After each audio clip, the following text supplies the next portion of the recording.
Good evening, guys. Guys, I'm really happy and very thankful to you all, first of all.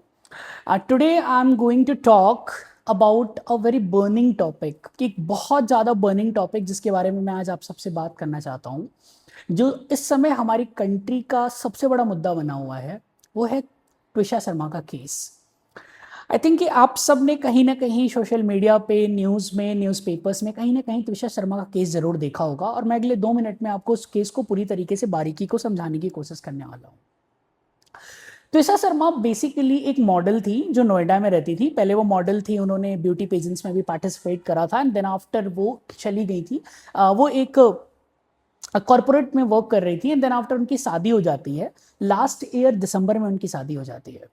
उसके बाद वो Bhopal shift हो जाती हैं। उनके हस्बैंड का नेम होता है समर्थ सिंह और 12 मई को एक केस आता है कि त्विशा शर्मा की डेथ हो चुकी है।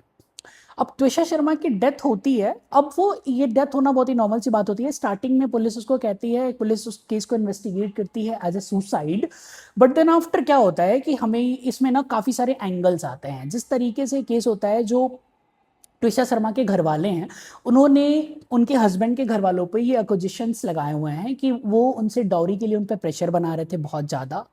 वो उन पे कॉन्स्टेंटली उनको प्रोवोक कर रहे थे इस तरीके के स्टेप को लेने के लिए।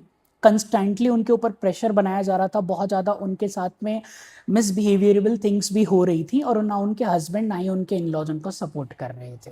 ये मैं नहीं कर रहा हूँ, ये जो अब तक की जो न्यूज़ है इससे हमें ये बात पता चला है। देन आफ्टर अगेन इसके बाद क्या होता है कि जो त्विशा शर्मा की जो भी मतलब कि उनके घर वाले होते हैं वो इस तरीके के एलिगेशंस पुट आउट करते हैं।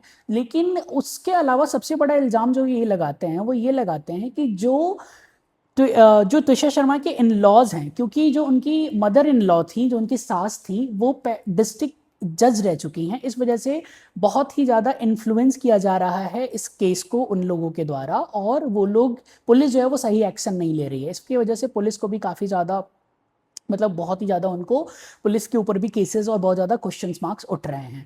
देन आफ्टर क्या होता है कि ये सारी केसेस चल रही होती है और बहुत ज़्यादा हाईलाइट हो जाती है। इसके हाईलाइट होने की यही 4 बेसिक से रीजन थे, क्योंकि एक 32 ईयर की यंग गर्ल, सेकंड की वो एक यंग मॉडर्न गर्ल, और फिर एक ऐसी फैमिली, एक बहुत बड़ी लीगल फैमिली जिसमें उनके समर्थ सिंह, उनके जो हस्बैंड हैं, वो खुद ही एक डिस्ट्रिक्ट कोर्ट के एक लॉयर हैं। उनकी जो सासू माँ है, मदर इन लॉ थी, वो खुद एक जज हुआ करती। तो एक बहुत बड़ी लीगल फैमिली इससे कनेक्टेड है। इस वजह से एक बहुत बड़ा केस ये बन जाता है।